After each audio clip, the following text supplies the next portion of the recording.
So welcome everybody who has joined us. I would like to first do an acknowledgement of country. I acknowledge Aboriginal and Torres Strait Islander peoples as the traditional owners and custodians of this land and recognise their connection to land, wind, water and community. We pay our respects to them, their culture and to elders past, present and emerging. I would also like to pay my respects and acknowledge the traditional owners and custodians from where we are all meeting and calling in from as well. So firstly, I'd like to thank Sammy from Queensland NAPCAN for organising this amazing array of speakers who have kindly given their time to provide us with an insight into what their various organisations offer and in this ever-changing world that we live in, how we can help our children. I particularly want to acknowledge this year that we have seen an impact on our children with the effects of lockdown from COVID-19. Here in North Queensland, I would say it's a social impact for us following our floods from last year, and to date, I would say that probably in the scheme of things, we've been lucky compared to some. However, I appreciate that in other areas of the country and now beginning in the southeast corner of our state, it's not the case. I'd also like to thank Neil, who's helped us with trying to get this sorted.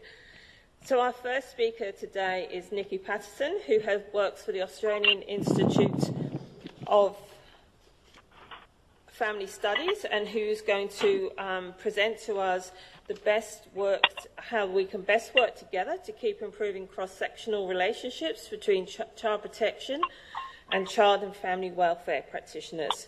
So over to Nikki. Thank you. Thanks, Carolyn. I'll just share my slides. Bear with me 1 minute.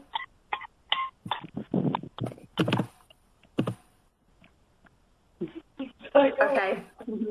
Hi everyone, my name's Nikki Patterson and I'm a research officer here at the Australian Institute of Family Studies in Melbourne. So it's great to be here at the symposium talking with all of you about the different ways that we can put children first in our work.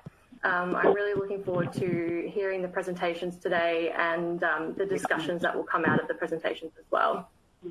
So I would also like to start off by acknowledging the traditional owners of the land on which we're meeting. Obviously, we're in a lockdown COVID world in Melbourne, so I'm presenting virtually from the land of the Wurundjeri and Boonwurrung people of the Kulin Nations.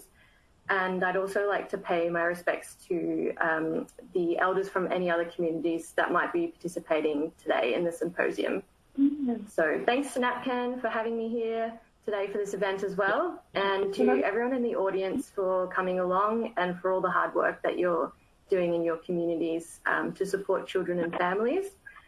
I'm really excited to be here at this event today, and I just wanted to share that I'm also a North Queensland person myself. I grew up in the tiny little town of Mossman, which is up in the Daintree in far north Queensland. So it's really nice to be back, even if it's only virtually. So I'll move on to the second slide. Can everybody see that okay? Yep, okay, great. So I'll be presenting on a piece of research that we've produced here at AFES, which is this paper up here on the slide, and it's called Working Together to Keep Children and Families Safe, Strategies for Developing Collaborative Competence. So this was a paper that was co-produced by two teams at AFES, which is a nice symbolic gesture of collaboration. So we had researchers from the Child Family Community Australia team, so that's, some people know it as the CFCA team, and also the Emerging Minds team. So, and I know that Ruby is presenting from Emerging Minds later, so I'm looking forward to that as well. So this paper, it looked at a concept that we've called collaborative competency among workers in the child and family welfare sector. So this is essentially about how practitioners from various health and welfare services and roles, so people such as yourselves, can work together to best support vulnerable children and their families. So we know that children who are considered at risk can often bounce between the health and welfare systems and the child protection system. And both of those groups of practitioners do their best to work in an area of practice where the stakes can be pretty high. And we know that effective collaboration between practitioners is really essential to supporting vulnerable children and their families. And this is something that we see over and over again in the research, and I'm sure this is something that you've all heard before as well in your training or in your jobs. So the paper was written to try and assist practitioners to cultivate their collaborative competence. So the strategies that I'll talk about there, they are really quite broad, even though the paper was written particularly for workers in child protection and in non-child protection specific roles. So sorry, I think you call it child safety in Queensland. So just forgive me if I keep saying child protection. So ultimately, this really is about putting children first and what we can do to best support children and their families. So I thought we'd have a quick look at how we gathered the evidence for this research. It was a really interesting paper to put together. We did a series of roundtables last year and phone consultations, and we invited all kinds of professionals from the sector to participate. So people such as yourself, so we could draw on the expertise of the people actually doing the work on the ground, so to speak. So we talked to people who were working in the child protection system and then people working in child and family welfare services in both adult and child-focused roles. So when I talk about child and family welfare services today, that kind of includes a whole load of roles that might include family support workers, family violence workers, mental health workers, AOD workers, community nurses, school counsellors, things like this.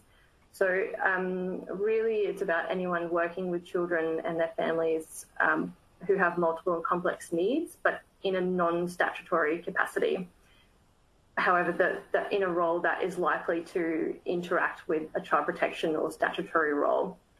So there might be roles that have to consider making reports to child safety or it would have to do risk assessments or consult with child safety. So in the consultations, we asked workers to tell us about their experiences of collaboration between child protection and child and family welfare. We asked them what they felt was working in that relationship and what they felt wasn't working, and what they felt our role as researchers at AFES could be to help them to integrate the evidence into how to work together more effectively. So unfortunately, the roundtables were held in Melbourne, so we did only get people from Victoria at the roundtables, but we did consult with people from other states and territories over the phone, and we found that a lot of the issues that were raised were pretty universal across Australia, and this was confirmed in the research as well.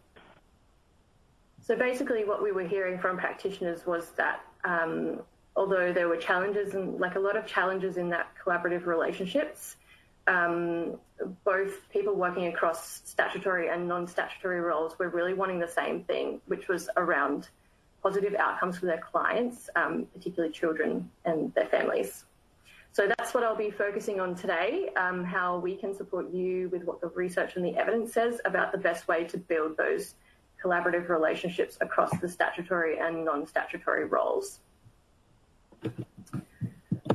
So why did we focus on collaboration between child protection and child and family services? As I mentioned at the start, the evidence tells us that this particular collaboration is really essential to effective practice with children and families. However, in saying that, what we were hearing in the consultations was that there was difficulty there, that there seemed to be a particular tension between workers in child protection and non-child protection roles. So when these roles were coming together, it wasn't always working that well. Obviously, this has a negative impact on workers, but more importantly, it also can have a negative impact on the children who are involved and who are really relying on that cohesive and wraparound support. So it became clear to us through the consultations, and this was also confirmed in the research, that these tensions, cross-sectoral tensions, were really mostly the product of structural level difficulties. So this is things that I'm sure you can all relate to, like not having enough time, not having enough resources, having to act outside of your roles, not having enough services to refer clients to, wait lists, access to information, and these kinds of things. So while the sector was really trying to move towards better collaboration, we were hearing that practitioners were really being kind of left to their own devices to work out a lot of this stuff on their own. And there was little guidance or kind of practical advice for them on how to do so. And I'm sure, as many of you can relate to, it can be really difficult to try and collaborate within a service system that is fragmented or operating in these kind of silos, as we hear people talk about. So I guess the idea of this presentation is that there are some things that you can do in the meantime as individual practitioners, and that's the skill set that we're going to hone in on today, and what we're referring to as collaborative competence. So it's a term that's been increasingly used in the literature, and it really describes a practitioner's skill in being able to develop and sustain effective cross-sectoral relationships in a real-world setting. So I know it can sound a bit jargony, but really it's drawing on the idea of having interprofessional expertise. So practitioners being able to navigate this kind of a grey area of practice where there isn't just a protocol or procedure that you can follow, but that it's also not about just being able to acquire a set of technical skills. So collaborative competence is a skill set that practitioners can hone in on and really cultivate on their own. And the idea is that it's something that can be drawn on to work effectively with other practitioners, even while that service system or the structural system isn't maybe formally supporting them that well. I just wanted to say as well that this research was written before the coronavirus happened, and obviously a lot of workplaces are changing, and the way that people are working with clients is changing.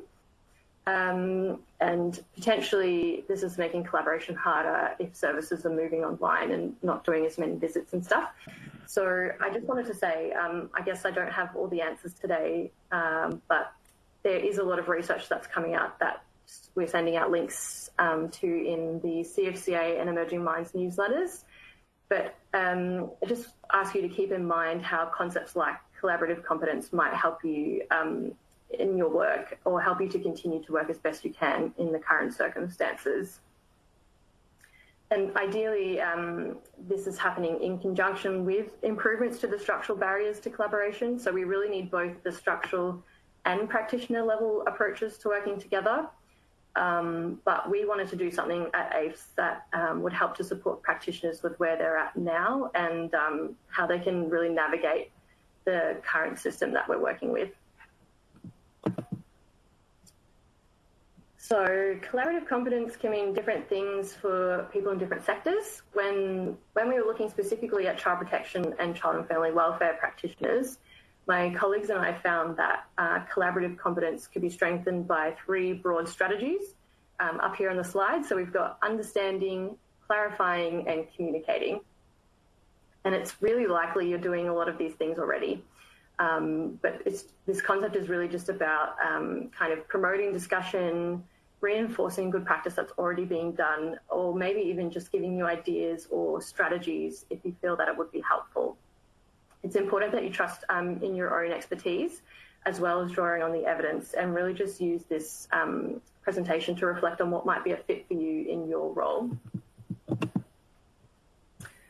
So both in the research and in our roundtables, we found that a major barrier to collaboration was when practitioners had limits to their understanding of the other sectors and of the realistic scope of each other's roles. So when practitioners felt that other workers maybe misunderstood what they could realistically be doing in their roles, the relationship tension was likely to be magnified. And then the decisions and the behaviours of workers were at increased risk of being misinterpreted, and this could lead to kind of feelings of mistrust in the relationship, which could be quite damaging. So as each role will have a different conceptual framework that informs their practice, it's important that practitioners on either side really understand the scope of their partner organisations. So this can include things like the aims of the organisation, their roles and responsibilities, how they understand and respond to client needs, and even things like who their primary client really is. So up on the slide, we have a very general interpretation of how child protection or child safety in Queensland and the child and family welfare sectors function and the key differences. And you know, this won't be exactly the same across all states, but generally these tend to be what the key differences are. So for example, in the child protection, child safety sector, the primary client is the child alone, whereas in the child and family welfare sector, practitioners might have an equal responsibility for the welfare of the whole family or even just the parent if it's an adult client. And sometimes even a simple misunderstanding in this space can add to the tension in these relationships and leave workers feeling misaligned. So this is just a short summary of some of the key differences, and you can see a more detailed version of that table in the paper if you're interested. So understanding the context of an organisation can also help to foster your overall understanding. Each organisation is going to have its own history, legislative framework, organisational identity, values, languages, and culture, and so on. So when this is really well understood across both parties, it can be a real asset to collaboration.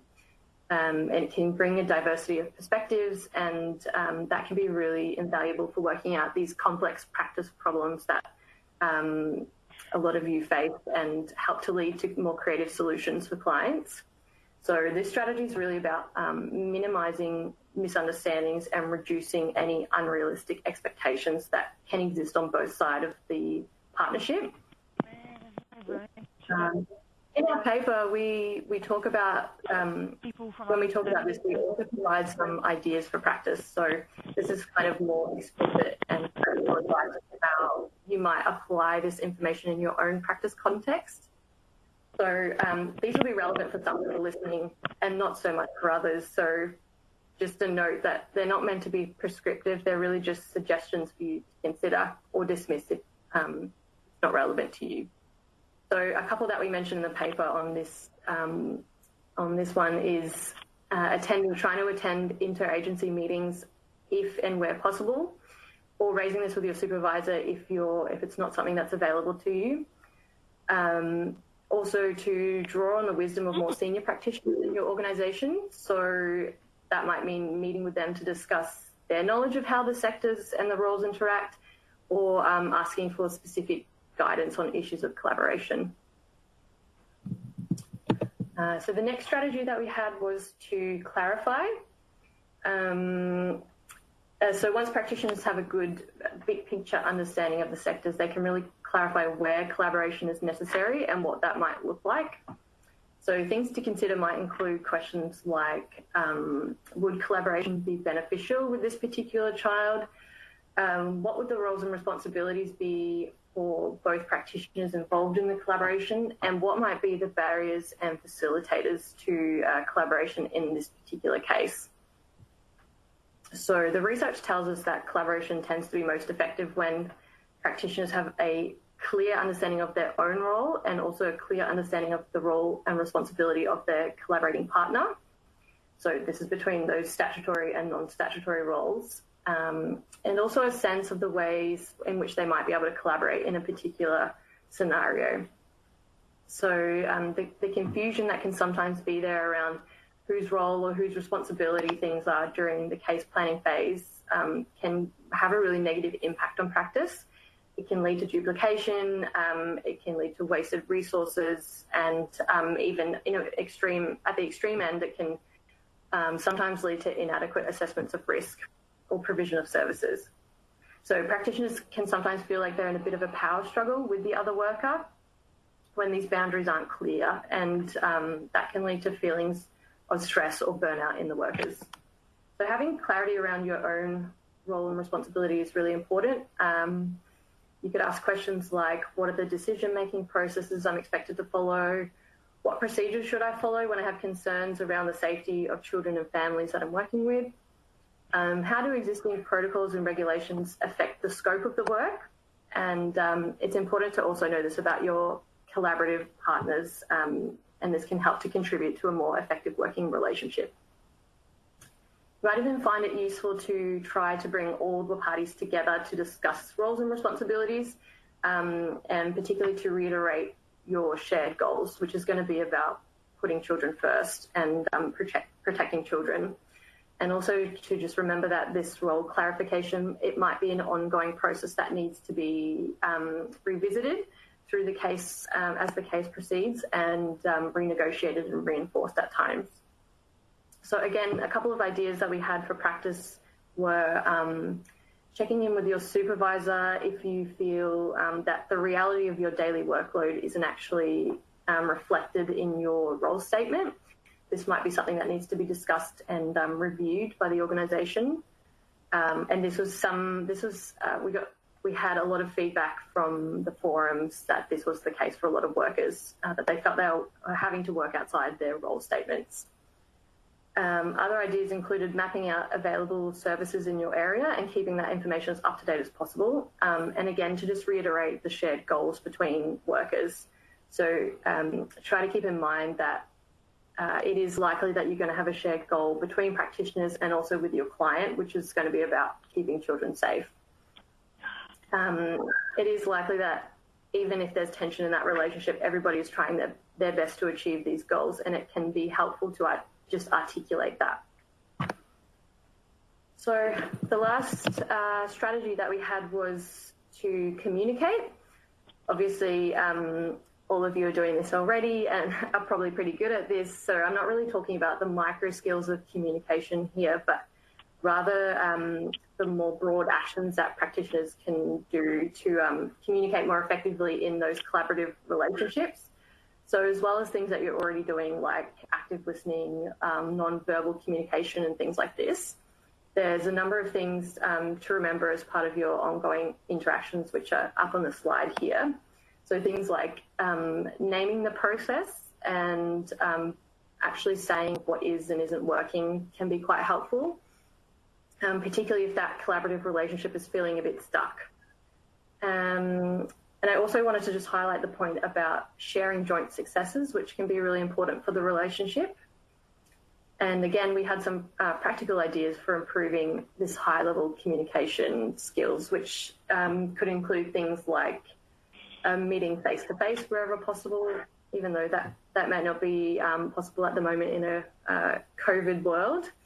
But that can really help to build rapport and minimise any miscommunication. Another one was to clearly delegate tasks during the case planning phase, particularly those tasks that might not fit into anyone's specific role, and also to agree on your communication expectations and processes ahead of time where possible. So that might be things like, you agree to at least one phone call a week, or you agree to talk via text or email, or just to clarify those expectations. Okay, so just to sum up, these are the points that I think are kind of the most important take-home messages. And really, I just want to emphasize that it's about these three broad strategies that can help you to increase your collaborative competence, which is understanding, clarifying, and communicating. And at the end of the day, effective collaboration with other professionals is really going to help you to support children and their families, and to help us to put children first.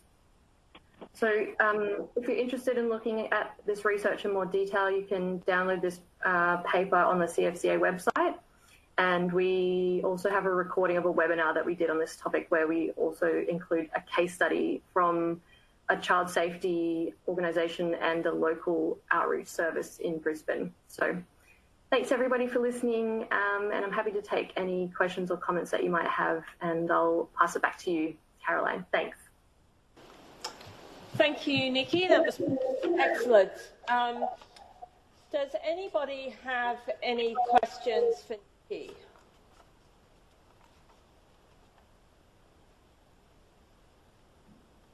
Surely somebody will.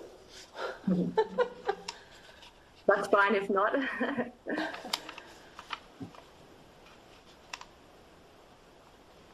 I'll give you a few seconds there to gather your thoughts, everybody.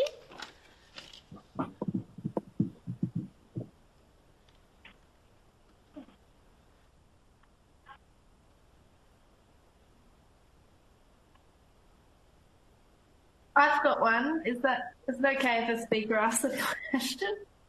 Yes, Sure. it is. It's Ruby from Emerging Minds. I think this work around collaboration is really interesting because I think it's sometimes something we just assume happens naturally. But at Emerging Minds, we often hear about lots of projects that have involved multiple partners who have different experience, knowledge and wisdom and perspectives coming together, and you can see the ones that are successful have a lot of these elements that you've talked about.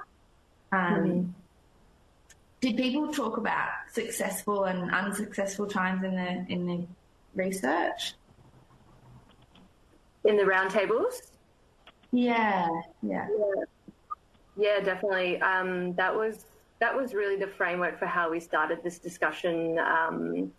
And a lot of people gave kind of specific case examples where things worked well. And it was really about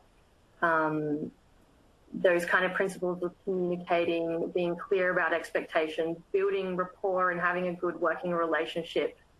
It tended to be really successful when two workers had a previous history maybe, and they had already established a good working relationship between the two services. That tended to be where people felt things were like very successful, but tricky within the way that the service system can work and be fragmented and provide barriers at that structural level. Yeah. Were there any examples that people talked about where people weren't going to war and they managed to turn that around? Sorry, say that again, Ruby.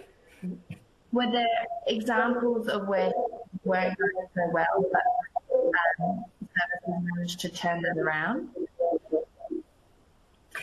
I'm just trying to think back because this was the roundtables were in, I think, April last year. So I can't say that I remember any off the top of my head, but I have to say within the paper itself, the published paper on the website, there's a case study integrated into the paper, and that talks about a child protection worker and a family support worker, and that's modelled on two real workers. And that case study talks about the relationship starting off with some tensions and not being very effective, and through certain processes, they kind of come to a better place and are able to resolve some of those relationship tensions. So I would direct people to that paper if they're interested in like a real world example of kind of turning that around. I would definitely say have a look at the paper and have a look at the case study. That sounds great. Thank you. Thanks, Nikki. Okay. Thanks, everyone. Thank you. Does anybody else have any questions? Hi, it's Gail from Mount Isa. Just with your research with the collaboration, were you able to put anything into dollar figures or how you saved the organisation funds, or how were you able to show really good outcomes for the kids? Did you say, did we put anything into dollar figures? Yeah, like I don't know like how you guys work, but were you able to claim anything when it came down to the dollar figure because you're collaborating with another colleague as opposed with the actual child who's your client? Or do you show that through the outcomes with the kids? I think, it was definitely around outcomes for the child. We didn't talk, nothing really came up around dollar figures. I guess people did talk about funding being something that contributed to the barriers of facilitation, the way that services were funded sometimes. And that kind of was something that contributed to people feeling like they were working in like more siloed systems. But the collaboration was definitely about getting better outcomes for children. I'm not sure if that's answered your question or sorry. No, it does, only because like we have some of the similar things. So like and trying to show that even though we might not spend as much time like initially with the person themselves, but just collaborating with your colleagues like does have better outcomes. But it's like, okay, so what's the bottom line, and just to show more evidence to try and push that forward. Yeah. And There talking is, about it does. I would direct you to the paper if you're looking at what the research says.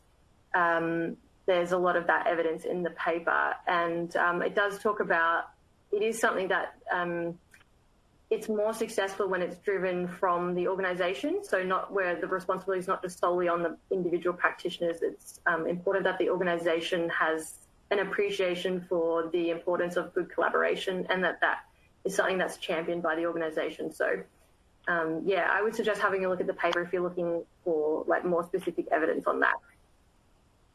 Thank you. Thank you.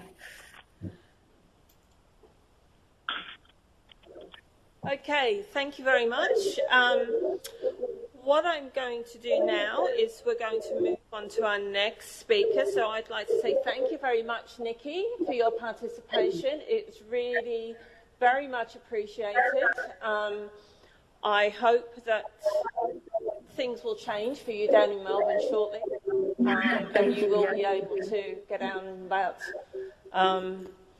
It is challenging times for you guys down there, and I do hope things will move in the positive direction shortly. Thanks very much. Thank you for joining us this year in our Child Protection Week. Much appreciated. So we will move on now to our next speaker, which is Karen Murphy, who comes from Logan Together. Now, before Karen starts, can I please ask that while the presentation is on, that everybody is on mute, just so that there's no interference and that we get a clear recording of Karen's presentation. So Logan Together is a collective impact program, which is all about true collaboration and putting children first. This presentation will discuss some of the key ways that we can work together as a community to improve outcomes for children.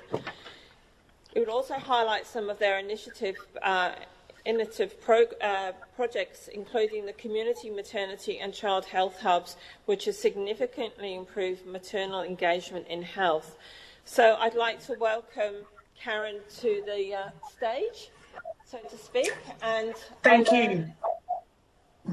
Over to you. Thank you, Caroline. Thank you. Let me just start my presentation, and I don't think that is the first slide, so let me fix that. No. Okay, we're missing a couple of slides. That's okay. So thank you very much for having me today, and to begin I would like to pay my respects to the Turrbal people, who are the traditional owners of the land here in Brisbane. I would also like to pay my respects to the Jagera and Yugambeh people, who are the traditional owners in Logan. So Logan Together is a collective impact project that is 10 years and is about growing kids up well in Logan. It really, if you put it in a nutshell, as it says on the screen there, it's a child development project that at its core is about intergeneral anti-poverty. So how do we end poverty so that our kids in Logan are growing up better? I've chosen today to tell you a little bit about Logan. I think context is really important in understanding what we're doing, and then unpack a couple of projects that we're working on. One is the maternity hubs, and another is a project that we undertook during COVID lockdown, and where we're going with that. And I think it gives you a broad overview of what we're doing in Logan Together, and how we're looking after our littlest children, our newborns, right through to 8-year-olds. So a little bit about Logan. Logan is home to about 318,000 people, so it's a little bit bigger than Townsville, and 68 suburbs. It's a very, very diverse community with more than 217 different cultures living together. About a third of the households have children under the age of 15, and there are about 42,000 children aged between 0 and 8, and that's the cohort that Logan Together concentrates on. 32% of those children were considered developmentally vulnerable in one or more of the last AEDC domains. So 30,000 kids are doing great, but there are 15,000 kids in Logan who need a little bit of extra help. If we look at where we're situated, Logan is just south of Brisbane and north of the Gold Coast and bordered east and west by Redlands and Ipswich. It's a really interesting community in that it comes from a highly dense urban area right through to quite a rural and farming area. So it's quite diverse, not only in its people but also in its landscape. So one of the things that Caroline mentioned and the framework that we use is called collective impact. And if you asked an academic, they would probably describe collective impact as a collaboration framework that engages across sectors and groups who share a common interest to address complex social issues in any given community. So it's normally a place-based approach to a social issue. When we describe it in Logan Together, we think of it as a really good way of getting many partners organised around a common goal. And that common goal, as I've touched on a little bit already, is really to make sure that 5,000 kids in Logan are doing better than they're doing now by 2025. So we know in 2015 that 14 kids aged 0 to 8 were identified with the developmental vulnerability. We're aiming that by 2025, that's down to 9,000. So we've organised our work around a roadmap, and this was agreed really early on, that the best way to tackle this was to look at the ages and stages of children. So we've got ready to have kids, so pregnancy, great start in life, which is those baby years, right through to on track at 8. And by doing it this way, we identify that there are different needs, different developmental milestones, and also different interventions that can happen along the way to assist children through each of those stages and make sure they're doing well. And they're underpinned by family foundations, a strong community and effective systems, because we know that without those family foundations and the community and a system, then without those things working well, then the outcomes for our kids are less likely to be positive, or much harder for kids to have positive outcomes. So Logan Together looks holistically across the ages and stages and then at those foundational elements as well. We're funded by a range of philanthropic organisations as well as 3 levels of government, which makes it a really complex, but also a really well-supported and flexible program that we're able to deliver, and really able to look at the resources that are there and mould them to meet community need, which is what this is all about. We also work with hundreds of community partners. This is a snapshot in time of the different organisations that we work with, and these organisations obviously also represent thousands of people. So the reach of Logan Together across both funding bodies and particularly the community health childcare sector, so all of those sectors that interact a lot with young children is quite significant. And that's one of the real strengths in what we're doing. And I think, Nikki spoke earlier about the importance of collaboration, and I think you'll see some real life collaboration that, when I talk about it today, sounds really exciting and is definitely the shiny bit. But there has been a lot of dogged effort that's gone into what we've achieved.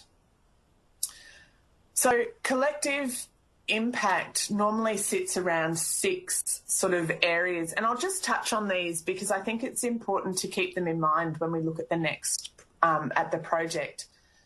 So a systems approach to a shared agenda. So collective impact is really about systems change as much as it is about change for an individual or a family.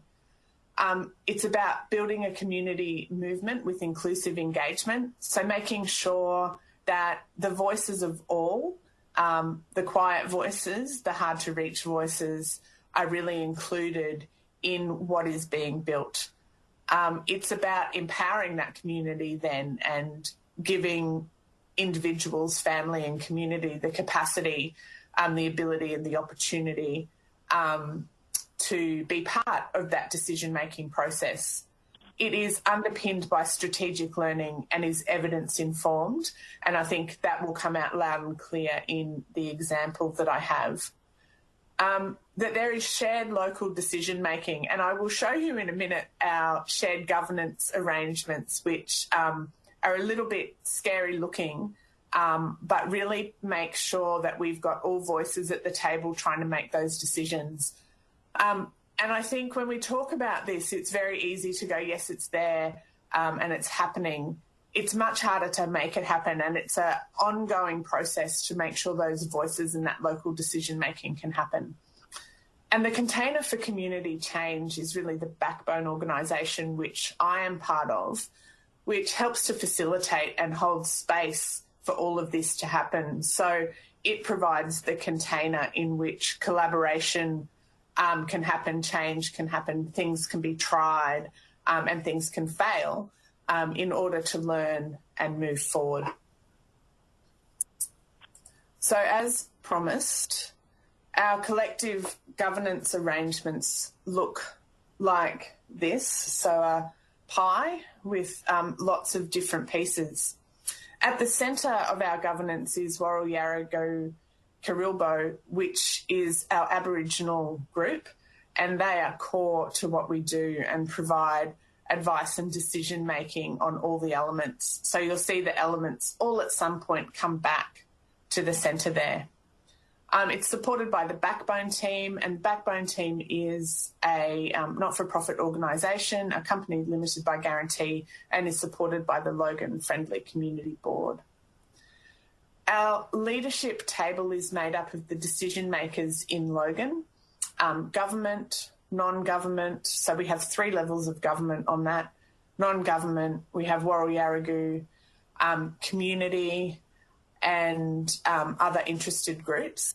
We also feed into the government networks that already exist and also have created and feed into local community groups and leadership groups. And we're in the process at the moment of making sure that this governance structure works and that the right members are at the table. And I think that's one of the strengths of this process, is that we're continually going back.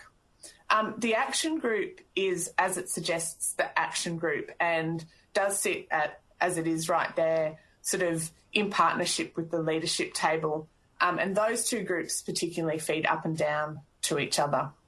And then there are working groups that feed in as well. So as you can see, it's a lot of different moving parts to wrangle. So what does this look like on the ground?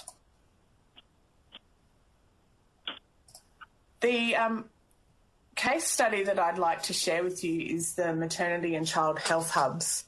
So it became clear a couple of years ago that something needed to change. There were about 600 women in Logan getting little or no care during pregnancy, which is double the Queensland average. I don't know the numbers in North Queensland, but at that whole, it's double the Queensland average.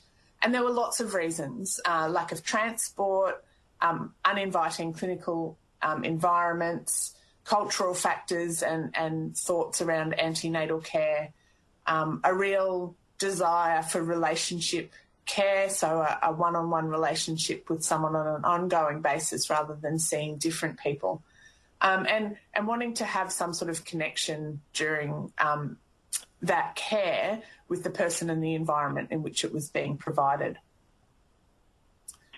So when there are so many challenges, there is often not just one answer, and so we come to the multi-pronged approach. The hubs were the first 3 child and maternity hubs were set up in Logan in 2018, and we now have 4, one recently opening this year amidst all the COVID hoo-ha. The hubs support at-risk women and families during pregnancy by providing community-based spaces. So in a lot of cases, community centres, particular Aboriginal centre, a centre that looks specifically at the cold community and also Pacifica community, so quite specific groups, where women can receive continuous care during pregnancy and connect them to early childhood health services post-birth. So in the year 18-19, 425 babies were born during that period across the 3 hubs that we had then. And there have been some really significant outcomes that we have seen. So the centres, as you can see on the screen, are local neighbourhood centres and community places. They provide that wraparound support. There are other things to do there, and women are already, families are already going to those places. Mum or grandma? For antenatal classes, mums groups, dads groups, and those sorts of things. And one of the other key things is that there's shared governance, and I'll talk about that in a moment. So the outcomes for families and for women and for our littlest people have been quite significant in the short time that the hubs have been open. As it says there are fewer women presenting to local hospitals who have not had prior care. There's an increase in the holistic wraparound antenatal services being received. There's a decrease in the number of babies being born weighing less than 2,500 grams, and there's been a 50% reduction in preterm births from 2018. Fewer caesarean sections compared to standard care, and improvement for some of those closing the gap performance indicators. So the big one here is the reduction in smoking and smoking cessation, which was at 15% and has increased to 63%, which I'm sure you'll agree is quite outstanding. And there has been a big improvement in the uptake of antenatal visits for women experiencing vulnerability. We also know that the hubs have led to an increased soft entry and provision of wraparound services starting in pregnancy. So we can see those services in housing, education, domestic and family violence supports, and other services that either exist as part of the hub that the women are visiting, or that they can easily be fed into from that space. But the success has not just been for individuals, which we would be excited if it was, but we're also starting to see some systemic change. So there is evidence of a shift in traditional healthcare policy and practice by virtue of the fact that the hubs are placing community need at the very centre of decision-making in an environment that is very flexible and adaptive. And there has also been a recent announcement for the intention of from the Health Service for the hubs to cater for up to 50% of the 3,500 public system births in the city. So with the 4 hubs operating in 2020, they can cater for about 1,000 births. And we have seen, in terms of the support from the systemic side of things, in late 2019, the 3 hubs that we had were supported by a midwifery workforce of 12. And by mid-March 2020, that had increased to 33.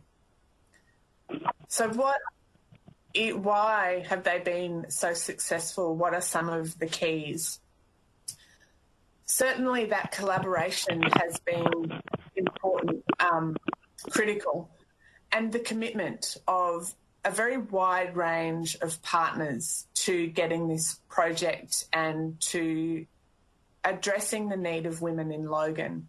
So the commitment from local families, and there was a lot of consultation done before the hubs model was developed. Metro South Health, host partners, so that's Aboriginal and Torres Strait Islander Child Health Service, Access, which is a multicultural community organisation, Benevolent Society, the Logan community, and the Oversight Committee. So the Oversight Committee is really important in this process because it is made up of those committed parties. And interestingly, we have just had some evaluation done, which a lot of this data I have drawn from. And it really picks up one of the keys of success is the Oversight Committee actually learning and listening to what's coming from their members. That committee is made up from Metro South Health staff, representatives from all of the hub organisations, consumer representatives, and senior representatives from key stakeholders such as the Nurses and Midwives Union, Health Consumers Queensland, Children's Health Queensland, Griffith University, the PHN, and Logan Together. So it's a very big group of organisations which I think probably have quite diverse ways of working and quite diverse interests, but when you put the shared interest of the mother and the baby at the centre and start to look at how that can work and commit to that, then we're seeing some significant change. The Metro, and this has all been pulled out in the evaluation report that's recently been done, the Metro South Health Board continue to learn about effective maternity practice and influence and change the model. And we've had really great connections with Griffith University. And so students are learning, and that learning is also being enhanced, which will have impacts down the line. I think this statement probably sums up the success that we're seeing with these hubs. The learnings generated from the maternity and child health hubs are significant because they have reach at the individual, the governance and the systems level. These learning ripples are threefold, with information about best practice, continuity of care continuously circulating between stakeholders and the potential to affect change in other locations. So I think the Logan community is pretty proud of these, and we're seeing some changes and certainly the next steps which are already in track will be, as I said, to grow them, but also to look at how we reach even those harder to reach women who need that support during pregnancy and post-pregnancy. The other project I'd like to just touch on, which is completely different, it's Stronger Together Logan. So Logan Together, as I've said, is really about facilitating connection and bringing the community together and being able to develop that community in lots of different ways.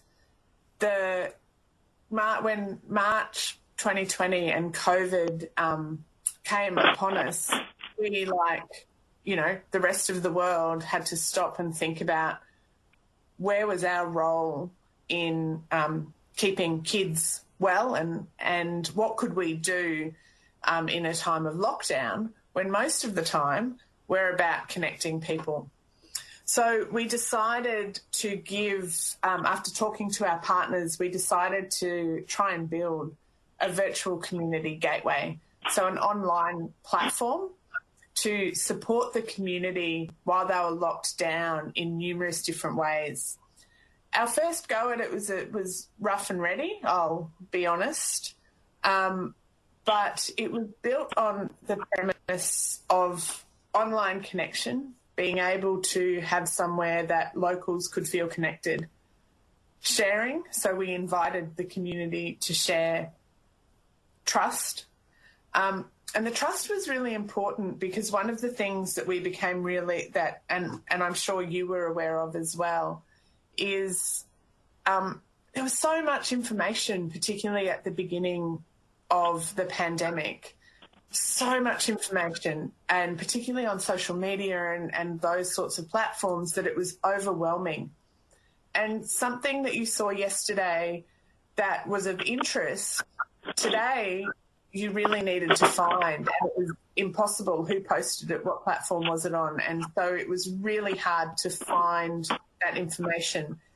And we thought if we could build something where we could house that information and curate it for people, then that would be useful. So we put together Stronger Together Logan, and other community members came on board. And we are now in the process of, because, sorry for those of you in Melbourne, the speakers, our lockdown ended much more quickly than we anticipated. So now we're looking at how we really do turn this website into a online community centre that supports a community but has those underpinnings of social support as well. So that will be released in the next couple of months, which is very exciting. When we put this together, it drew such notice from the community that one of our partners came to us and said, we'd like to do a song about Logan and about Stronger Together Logan to help galvanise the community at this time. So I want to end my presentation with this video. It was an idea that was grown locally. It was written by local artists. It was performed by local performers. The pictures that you will see throughout were submitted by the local community. So they are all Logan children and families. And I really think while this epitomises Stronger Together Logan, it also epitomises Logan. So I'll leave you with that, and with Stronger Together Logan, the anthem for Logan.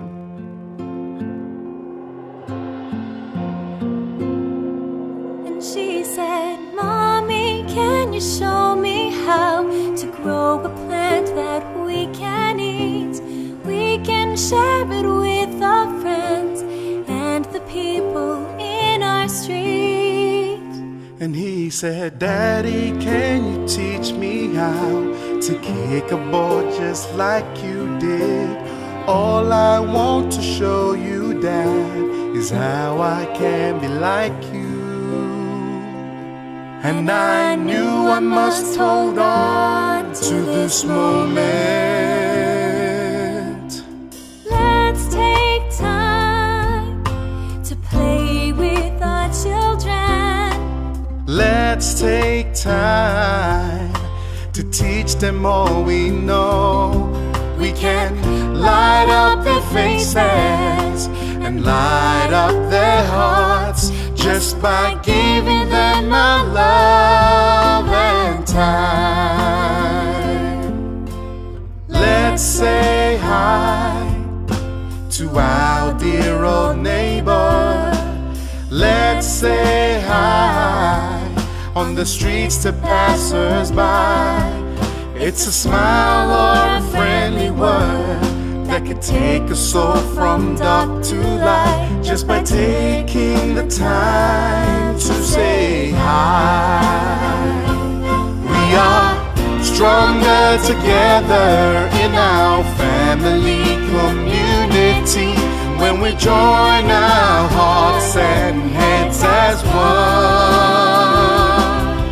From the cradle to the grave, with a life to live that shows we're brave. When we're stronger together, stronger together, we are stronger together, Logan.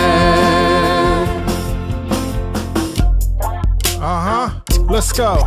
I am here and this is now. You're my everything. Show me how I can grow and learn from you. Be happy and feel safe with you. There's only one thing that matters, and that's love.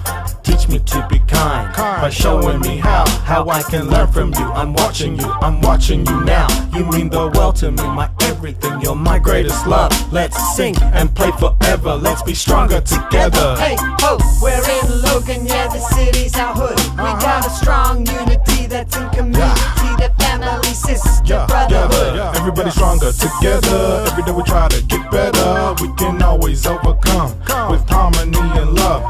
Lift up our spirits, gonna let it spread through our community. An epidemic of love and support for all from you and me. Let's go. When we come together in unity, it builds a stronger community. You and me and everybody, stronger together, we are family. When we come together in unity, Everybody put your it hands builds a up. stronger community. Let's go. You and me and everybody, That's right. stronger together, we are family. Let's go.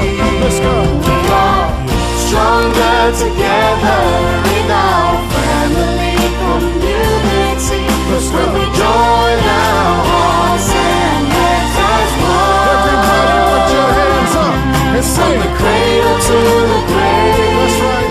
with a life to live that shows we're brave. When we're stronger together, stronger together, we That's are right. stronger together, Logan. One more time. Come on. Stronger together in our family community. When Let's we go. join our hearts and heads as one. Everybody, let me hear you sing. Go. From the cradle to the grave, with a light to live that shows we're brave. When we're stronger together, Stronger together. stronger together, we are stronger together, Logan.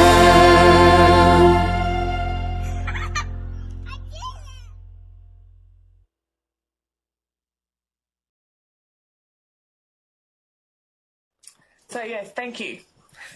Thank you, Karen. That was excellent. Well done. And what a brilliant example of how the community has pulled together. That was very inspiring. So, has anybody got any questions that they'd like to ask Karen about her work and her project?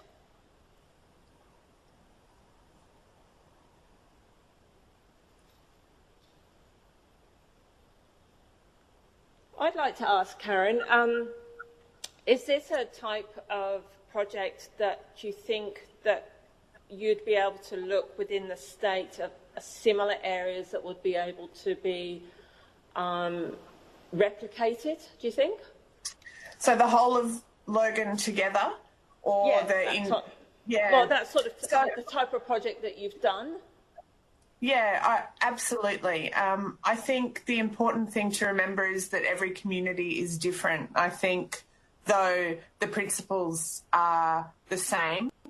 I know that there is some federal work being done in Gladstone and Rockhampton around similar types of collective impact, place-based approaches, and whether or not maternal health in the way that it came up in Logan is such an issue, I don't know. And I think that's the important thing, is to understand where the issues are and where the energy is to address those, and then work with the community to find a solution that is suitable for that community.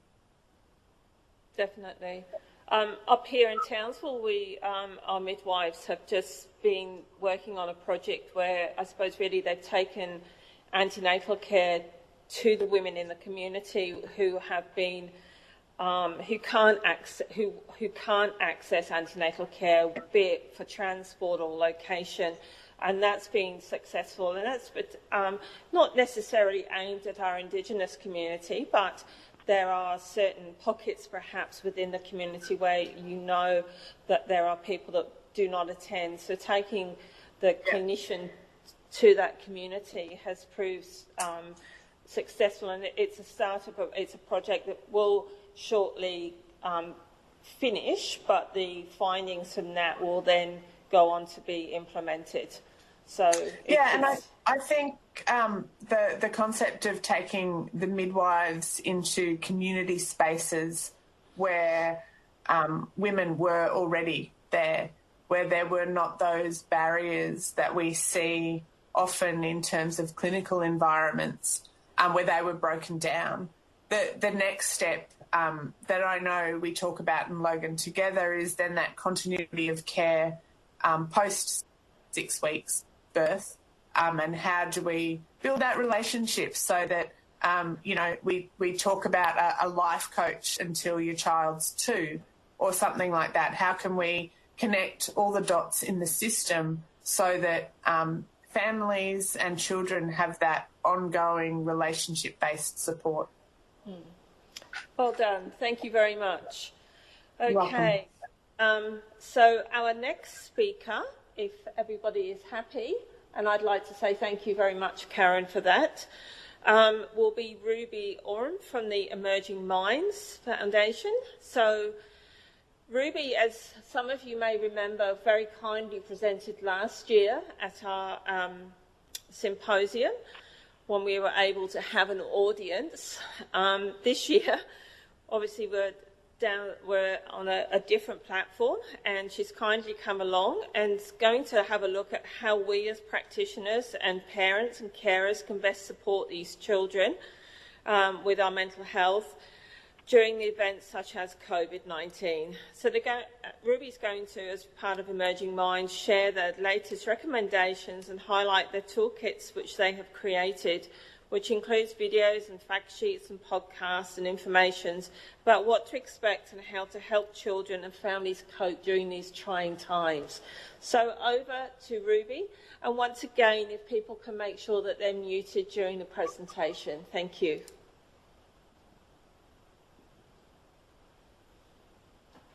Thanks so much, Karen. Thank you for having me again. It's really great to reconnect with everyone. Just wanted to check that PowerPoint's up.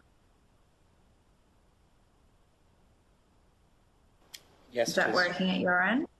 Yeah, great, thanks.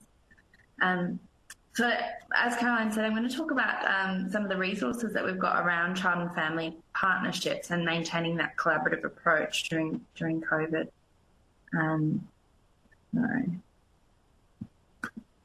Before we get going, I'd like to acknowledge the traditional custodians of the lands across Australia, from right up north down to Melbourne and where I'm located in Brisbane, upon which all the presenters and all the participants are located. And I wish to pay respects to elders past, present and future for the memories, the traditions, the culture and the hopes of Indigenous Australia. For those of you who haven't come across us before, we're funded by the Federal Australian Government Department of Health, and the National Workforce Centre for Child Mental Health is working with practitioners and organisations who really broaden the lens across all service delivery to consider how parenting can be enhanced, and the social and emotional needs of children considered, so that mental health outcomes for children can be supported as they develop and grow. And we've developed these practice positions to support the authentic engagement in work with children and parents.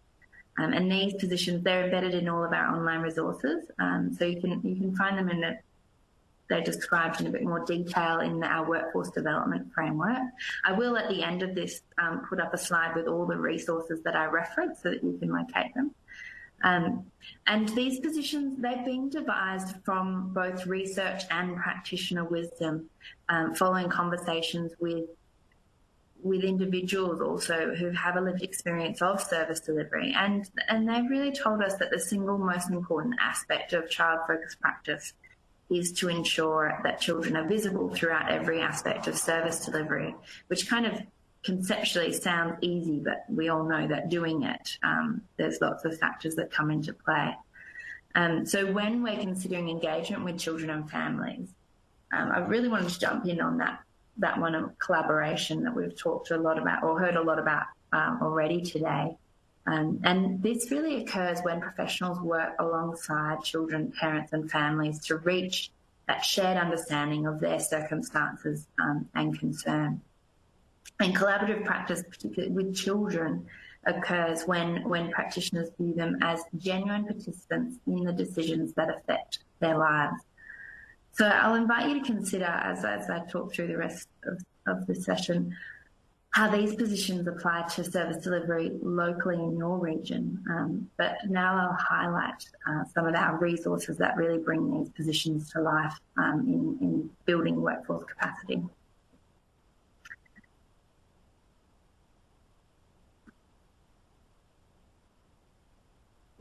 No.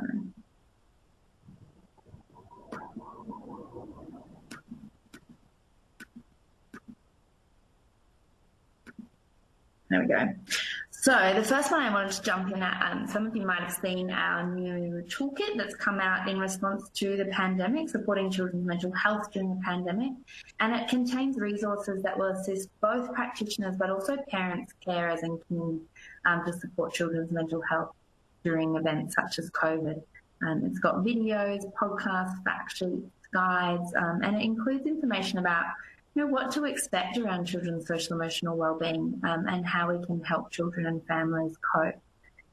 And they really recognise how we can put children's social emotional wellbeing first during what is a stressful, changing and challenging time.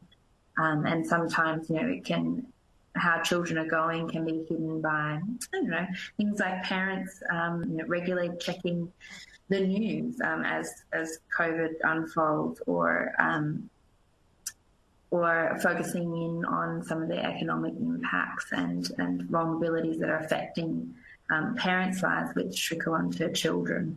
So helping children make meaning of those events. One of the ones I really wanted to highlight, and I think this resource, it's relevant all of the time, not just during the pandemic, but can become particularly relevant, particularly in a lockdown or other economic events, is a podcast called The Power of Play. And in this podcast, we speak with Sarah Seekamp, who's an occupational therapist, about the importance of play for children's social emotional wellbeing. And she talks about having a strong focus and supporting parents to play with their children in ways that encourage healthy development and growth. And I think this quote from the podcast really highlights today's theme of putting children first in that decision making and being in charge of their own little space and world. The other one I wanted to feature is our Child 360 app. So this app, it's been designed as a tool for parents to reflect how they're going and supporting their children's social emotional wellbeing. And it helps parents identify areas where action can be taken to strengthen resilience. And what it really does is that it simplifies a large and confusing field of information into 5 areas. And I'll talk about these areas, in guiding them with high quality information that can assist them to make positive changes. So parents are really encouraged to view this app as a tool to gain information about how their child's going, where things are at across these 5 domains of social emotional wellbeing. So the first one's the parent and child relationships, including carers and kin, strengthening emotional wellbeing and addressing behaviours. Both, externalizing behaviours, but also those internalizing behaviours that are sometimes missed because they're not as loud. Routines and rituals, family rituals that support family functioning. And then that communication and meaning-making and making sense of adversity. And then lastly, the support networks that wrap around the child and family. And on paper, I think they can look quite simplistic, but these are the things that during when families are experiencing adversity, they can go out the window, and that can be harder to make. Things like communication might be going well in the good times, but when things are not going so well, that's really important that we buffer children and families to address these things and keep routines and address those emotions. So after completing the checkup, going through those domains, parents are provided with a summary that show areas where things are going well, but also where they can take steps to strengthen their child's resilience. And so in terms of in your work, this app really can be used. It can be used alone. Parents may prefer to work through the app themselves, but also with a practitioner, a worker, GPs. So you can partner with parents in the process of going through the app and identifying and implementing changes. But it is obviously limited because it relies on people being able to use an app. The next one I wanted to highlight is the toolkit that we've recently updated called the Child and Family Partnerships Toolkit. So this really looks at how can we work collaboratively with children directly, with their parents and their families. And it fits around putting children first. And it's designed to support authentic, safe, respectful collaborations between organisations and child and family partners. At Emerging Minds, along with evidence-based research and practitioner wisdom, we really ensure that we're proactive about including the voices of children and families with lived experience in our work. And our goal is certainly to build respectful partnerships that allow children and families to share with us those stories of strength and hope and resilience, as well as their challenges. We know that children and families have important experiences and views to offer, and these can add huge value and benefit to the design and implementation of our services. So we've certainly got a commitment to partnerships with children and families, and it's a long learning journey that Emerging Minds has been through over the years. And it's seen us develop processes and strategies to allow many people to share their stories in a way that are valued and supported.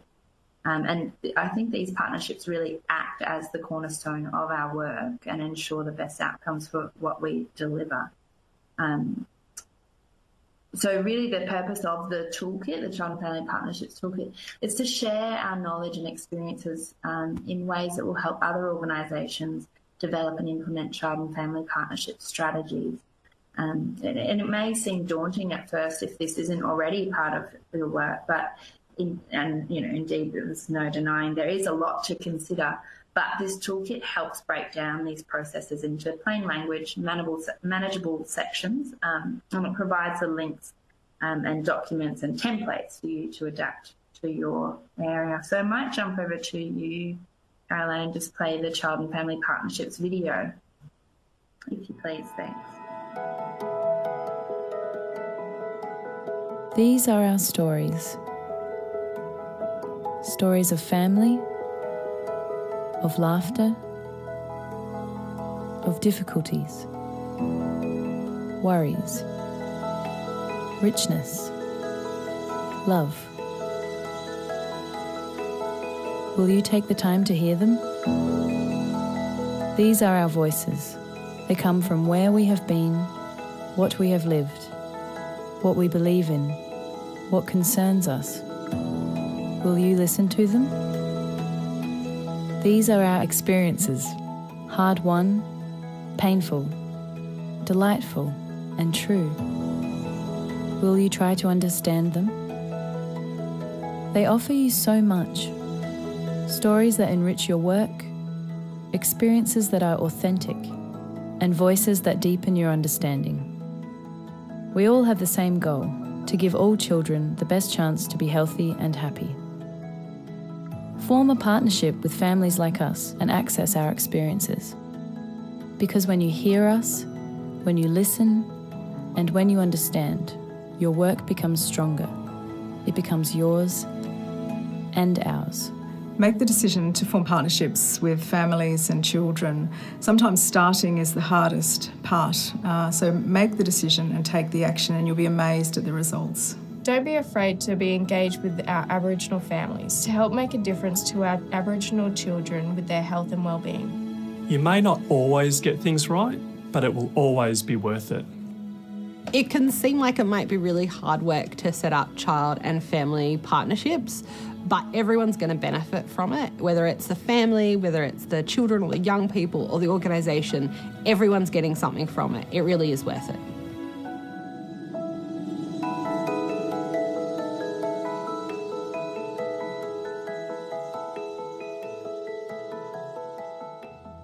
There we go, back again. Thanks for playing that. Sorry, it's a bit glitchy. We've done our best to try and get the videos up and running, but I will give you the link so you can have access to those.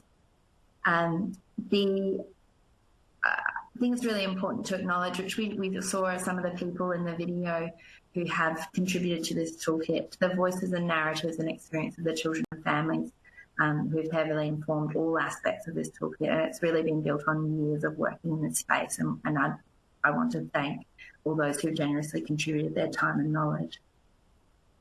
The toolkit, it's really about building those genuine partnerships, and it can bring great value to organisations.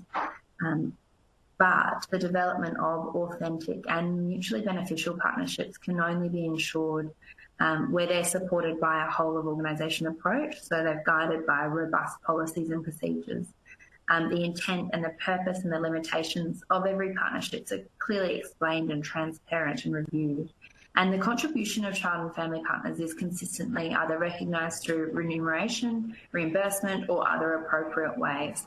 Some of the other key messages in the toolkit are around that power differences are diligently considered through careful planning to ensure that respect and safety and well-being of child and family partners is maintained, and that children and young people are recognised and respected for their unique insights, ideas and solutions, and the role that they can play in ensuring services and organisations and policies and other outcomes are relevant and appropriate for them.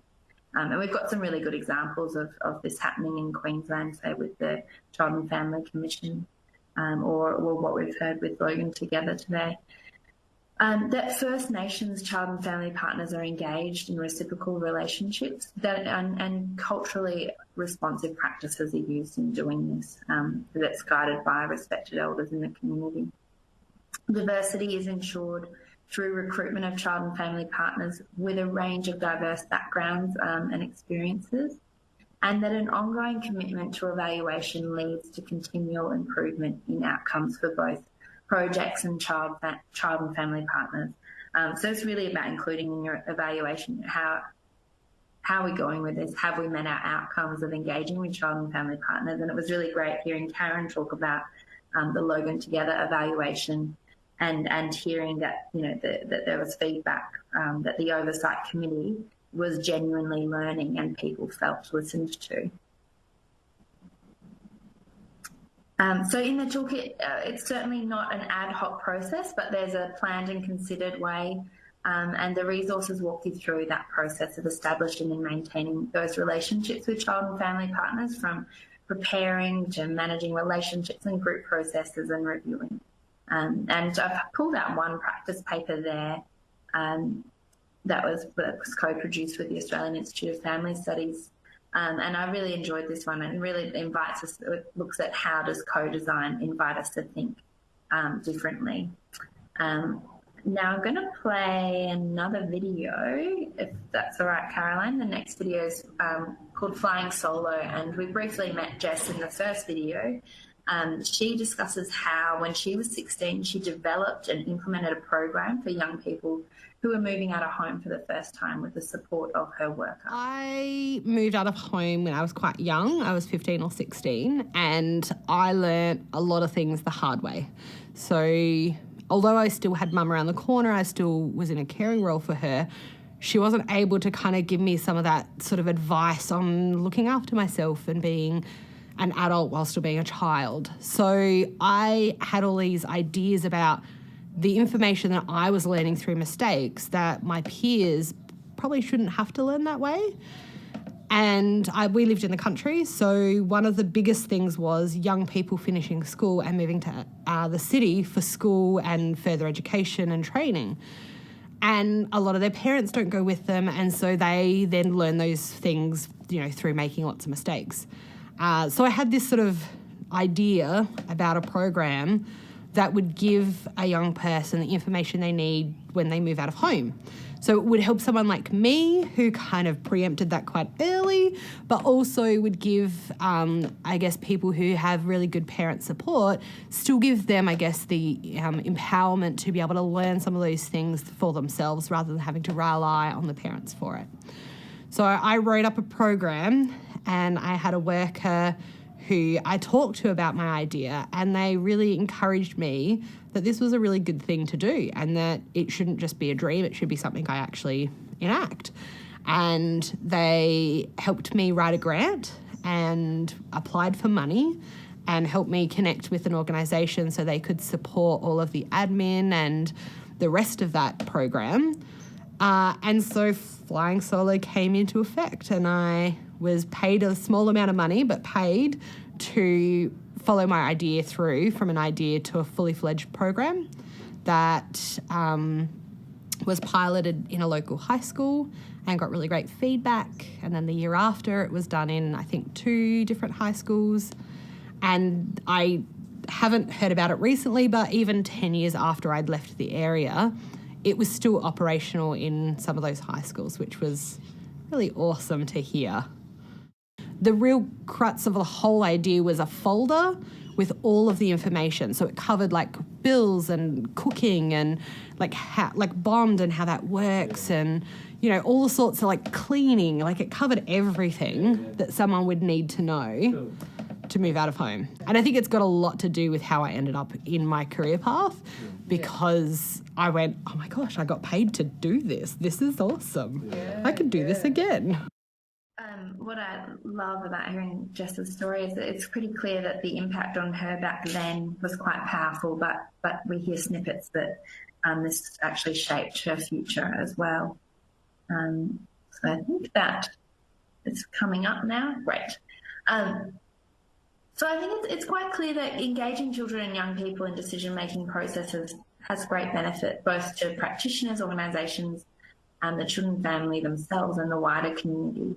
And we know that by empowering children to take a role in the decisions that affect them, practitioners and organisations can certainly enhance things like children's self-esteem, their problem-solving skills, improve the quality of service and decision-making processes, and ensure their programs meet the needs of the community. So I wanted to highlight these new practice papers. They came out very recently, and they're produced by the Australian Institute of Family Studies. And this suite is really designed to increase the knowledge of child and family service professionals to support the inclusion of children in the decision-making, particularly around their mental health care or in child protection system. And then the last resource I wanted to highlight is our Engaging with Children's course. And this course really introduces the concept of engaging with children as partners in practice. So really positioning them to be active in their care rather than passive recipients. And it's designed for practitioners who may already work with children and aims to offer helpful understandings that you can use to support your practice, but also it's also useful if you're new to this work as well. And I think it really connects with people no matter where they are in their learning journey, whether they've been doing this for years or a fresh new graduate, say. And I think we've seen teams use this course as a team reflection where there might be different levels of experience. So it introduces key shifts in positioning and it helps us to effectively engage with children as partners, as I've said. But it's really helps us connect with the key values that underpin the concept of engaging with children as partners in practice and consider how these link with the values and practice ethics that you bring to this area of your work. So it identifies as well some of the broad challenges and dilemmas that we can face in this area of work. So I'm going to end it there with the last video, if you wouldn't mind playing that one from Townsville. Thanks.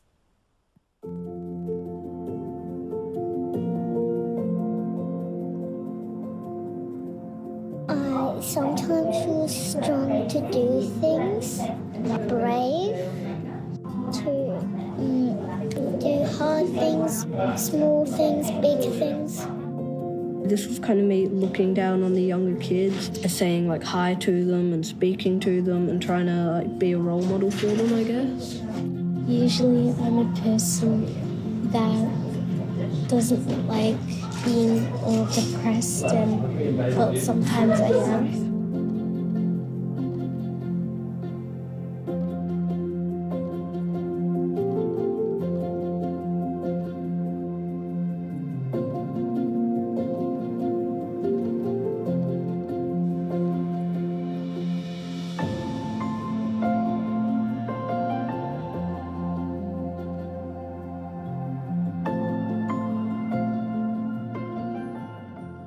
For playing that. I will just flick back to the presentation I've got here so that you've got access to it. You can take a photo if you want, or I'm not sure if the links will be up later.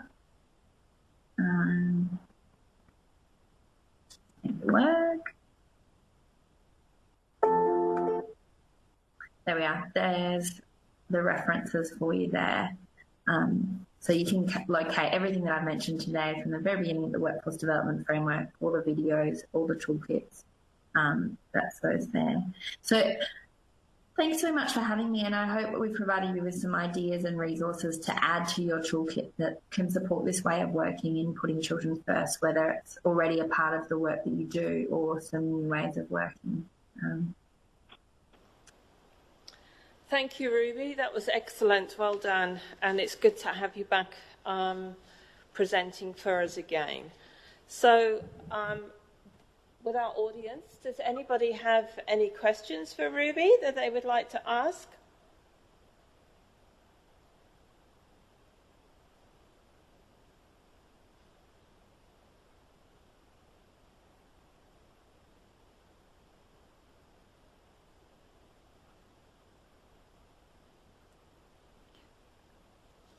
I'll ask Ruby, is Emerging Minds is a national organisation, rather it's not just based with Queensland? Yeah, thanks for that question. So we are a national organisation and we've got offices from Adelaide, Sydney, Melbourne and in Brisbane. So I'm located in our Brisbane office. So the idea is really to link national ideas and reflections and resources around children's mental health and share that all over, but also to bring that locally. So part of our Queensland team role is to connect with local services and providers and practitioners, and we've visited Townsville a few times and we can't visit at the moment, but please do reach out to us if we can support you in accessing the resources, but also we offer support around quality improvement initiatives and whether you've got an idea already or you just want to do something different or you've got a sense that there's a gap, we can help organisations through that process of planning, quality improvement and implementation of change. Thank you, that's excellent. Okay, so our final but not last but not, yeah, well, you know what I mean, is Phil Dorchin from the Y. So Phil is located in Melbourne and he is going to present for us. For a lot of people, children and young people, to be inspired, they need to know that they feel safe and to be safe. So the YMCAs of Australia, now known as the Y, has developed the initiative Stay Safe, Tell Someone program that empowers children, young people and adults to tell someone if they're worried or concerned about safety. So this presentation will discuss how the Y engaged children and young people from across Australia to co-design the Stay Safe, Tell Someone program and how it uses nudge theory to change social tool behaviour in responding to child abuse. So welcome, Phil, to our North Queensland Child Protection Symposium, and we will assist you along the way. So if we'll turn our mic off and you just perhaps give us a thumbs up when you want the next slide moving along.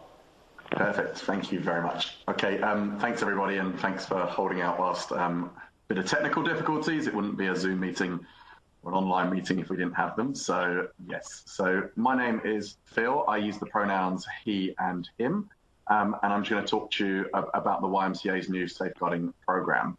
So I'll put my thumbs up to change the slide.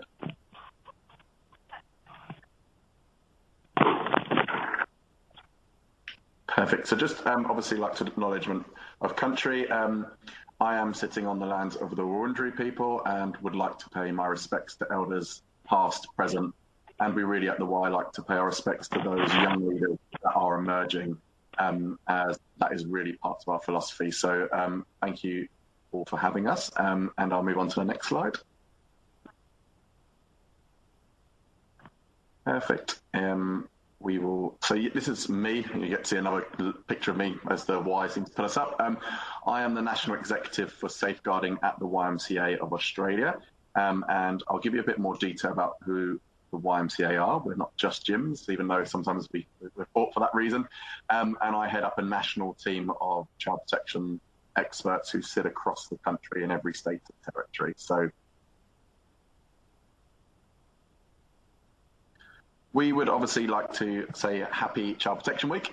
It is NatCan's Child Protection Week, and putting children and young people first is really something which we empower and inspire and love that actually this initiative takes place. And we'll talk to you really about what we're doing at the Y over this week. And thank you to Sammy from NatCan as well, and Carolyn from North Queensland Health as well, from having us here. I think the initiative you're doing today is absolutely incredible. And it's great to see so many people putting the needs of children first. So who are we at the Y? We are a worldwide movement. So the YMCA is a worldwide movement. It's over 176 years old, and it is the largest youth organisation in the world, spanning over 200 countries. And our real philosophy is that we believe in the power of inspire the young people. If you just click the slide twice, there's a couple of things which will come up just because animated, sorry. Perfect.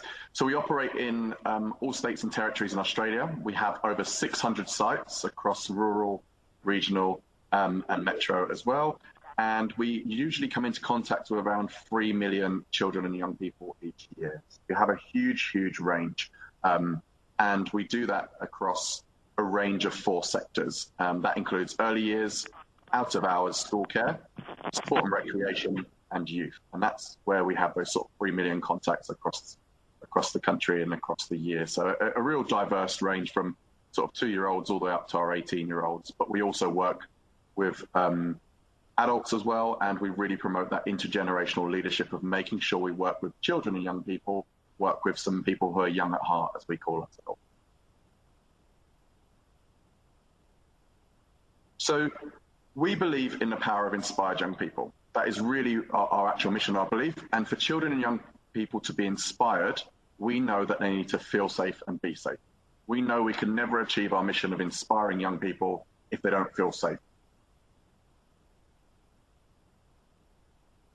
So what's been the issue about children and young people feeling safe? And I know you guys will know this really, really well, but what we found, and obviously in terms of the Royal Commission, which the YMCA was part of, we did have a child sex offender who sadly was part of one of our organisations at the Y, and we have been on a long journey since then to make sure that we're one of the safest organisations for children and young people. So 23.9 years is what the Royal Commission said it took on average for victims and survivors of sexual abuse to disclose their abuse. At the Y, we really believe that this is unacceptable. So what did we decide to do about this? We were like, we really need to do something about this and we need to create a change. We think 23.9 years is not okay. It's not going to enable children and young people to be inspired or to be safe. So what we decided to do was we actually got on a plane when we could do that a few years ago, and we flew around the country, and we spoke with over 500 children and young people from 17 locations across 5 states and territories. We spoke to kids in our kinders from 3 years old, all the way up to some young people in our youth settings, say in our youth clubs, etc., who are 16, 17 and 18 years old. And we asked them about 2 real key questions. Key things around what would make you feel safe and how would you like to tell someone if you didn't feel safe. What we made sure we did as well was we made sure we spoke to really diverse young people and children. We spoke to children from Aboriginal and Torres Strait Islander communities, particularly in our WA up in Kalgoorlie and up in the Northern Territory in Brisbane as well. We spoke with our culturally and linguistically diverse children and young people, those children with disability and mental health, those identifying as LGBTIQ+. And also we really decided that we wanted to go differently and not speak to those children which actually are empowered or inspired. So we actually reached out and we made sure we engaged with those children who were excluded from mainstream education, those who maybe misused alcohol or drugs, and those who are maybe homeless or housing insecure as well. So we had a really good diverse range of children and young people that we spoke to. What did they tell us? So they told us 4 things. So if you just click it 4 times, we'll be able to show you the 4 key things they said. They said to us that the best way for children and young people to learn about safety and concerns is through direct communication with a trusted adult. That's probably no surprise to you all, but with the advent of the internet and technology, we wanted to make sure that we knew what children and young people said. And they've said they want to speak to one of you. That is how best they can talk about safety. They also said that there should be as much information about how we as adults are expected to behave as there is around children and young people. They generally said, so one of them said to me that when we go out, we always get told we need to behave this way, but no one tells us on how you should behave or behave towards us. So that's a really key learning. They also told us, keep your information simple.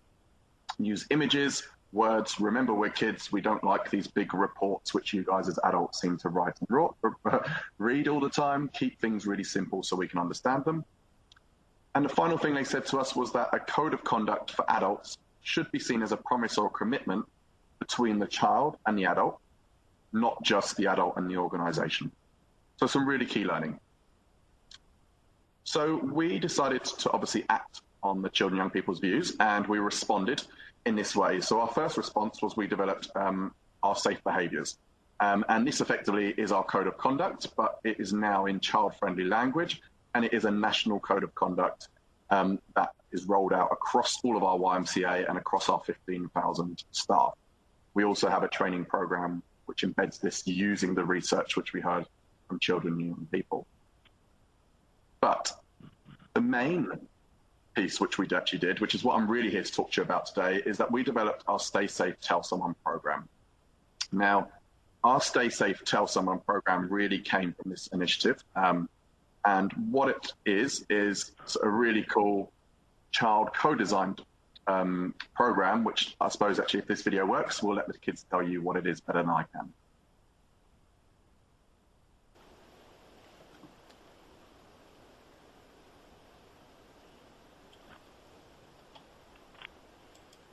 At the Y, we believe in the power of inspired young people. For children and young people to be inspired, they must feel safe and be safe. Everyone at the Y has the right to feel safe and be safe. Therefore, if you see something, hear something, or feel something that makes you feel worried or unsafe, tell someone. You can talk to any adult that you trust at the Y. You can write it down, send a text, call someone, or send an email. You can also make a report on our website. You will see a number of posters around to remind you. And remember, everyone has the right to feel safe and be safe at the Y, in their families and in their communities.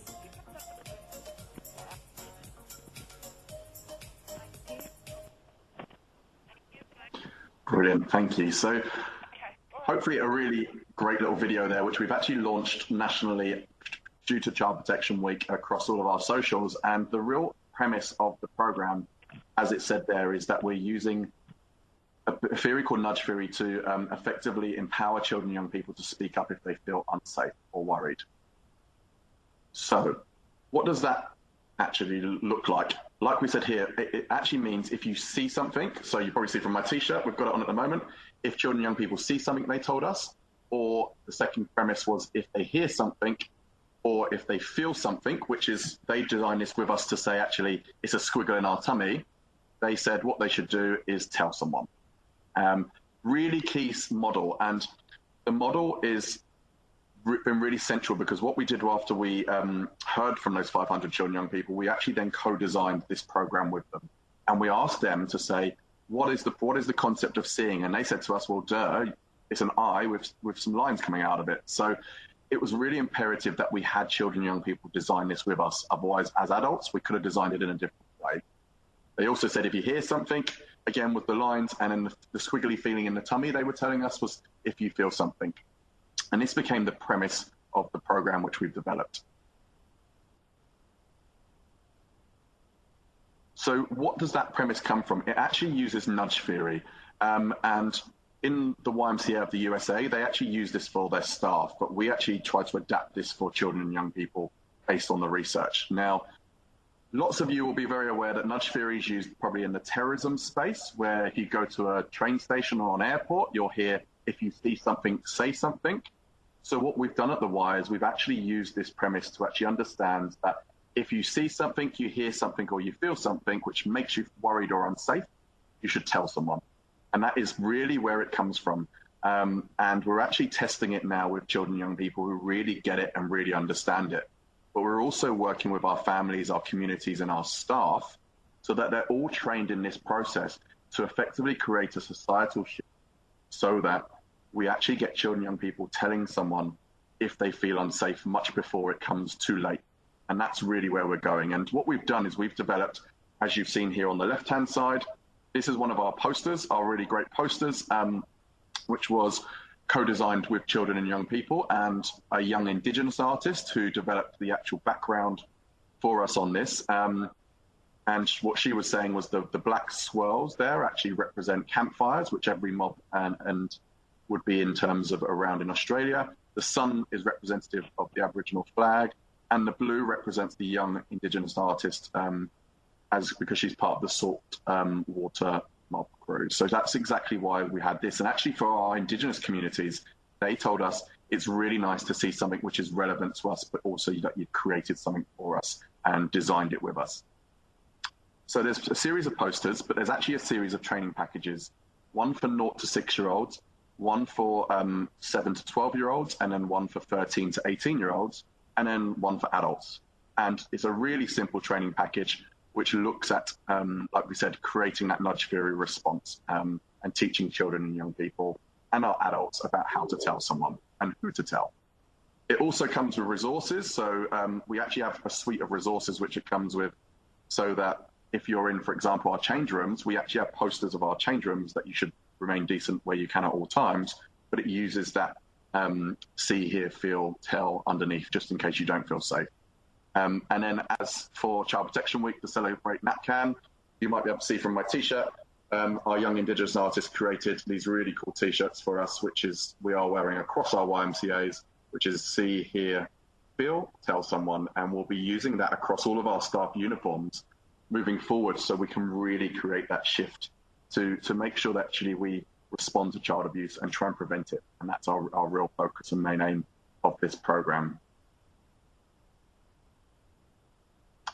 The other thing I'd like to say is actually one thing I've loved, and I've worked in this space probably for too many years, is that it really does have diversity at its core, which is the first time I've worked on a program which has been co-designed by children and young people, but is also customizable to community.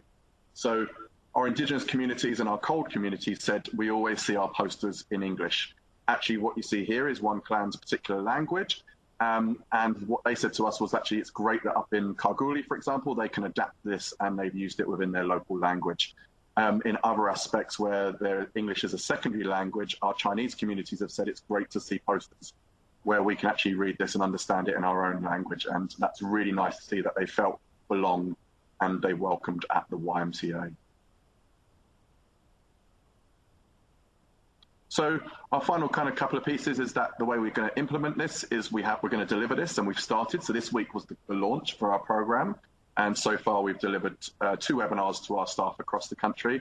And we've got a series of training sessions going for children, young people and their families.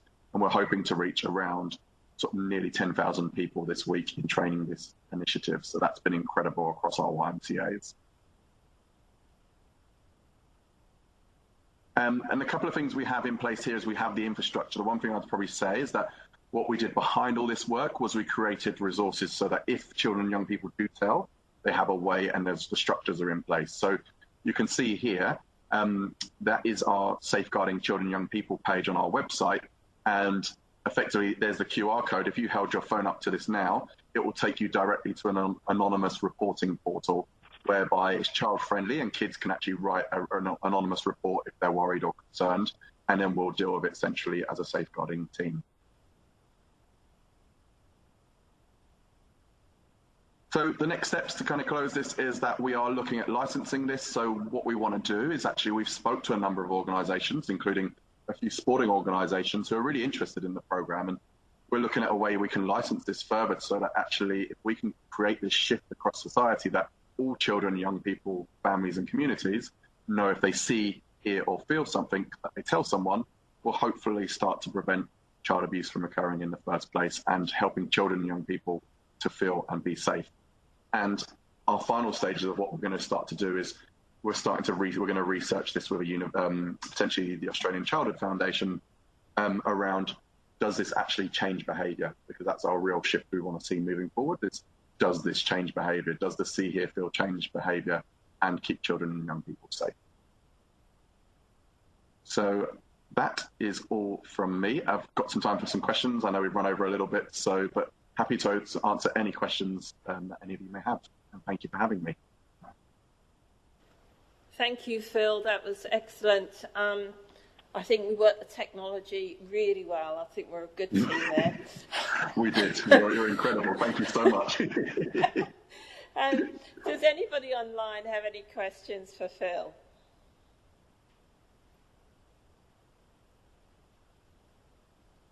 It's very silent. Very silent. A quiet day. It is. Well, I don't know if Sammy's online still, but what I was thinking, if we could get all 4 presenters up with Sammy as well, I was going to see if we can get a picture. No? Doesn't work like that way? Okay. You see, I told you I wasn't technical. Oh, no, see, look. We can do that. It's the last 4 people talking, I think. Yeah, but look, there's little bits there. Yeah, that'd be better. Jeez. There we go. Ruby, show me your face, love. And Sammy. Is it not on? Sammy, now put your camera on. There we go. Oh, beautiful. Working? Evidence. And then I'll do one if we can in front, and then my technical dude. This is my people. Yay. Oh, yay. Sammy, do you have anything? Oh, whoops, I've got to go in front of the mic. Sammy, do you have anything you want to add? No, I just wanted to say thank you again for everyone volunteering their time to come and present. I know it's been a very challenging time recently, and especially for a couple of presenters down in Victoria, but trying to learn all this new tech. But it's so fantastic that we can have this Townsville event regardless of everything that's going on. It is, I know we run a lot of Queensland child protection events and across the nation as well, but I have to say Townsville continues to be my favourite every year. And I'm really sad I couldn't be there in person, but next year the aim is we're back and bigger than ever. So thanks again, Carolyn, and thanks again, everyone, for coming.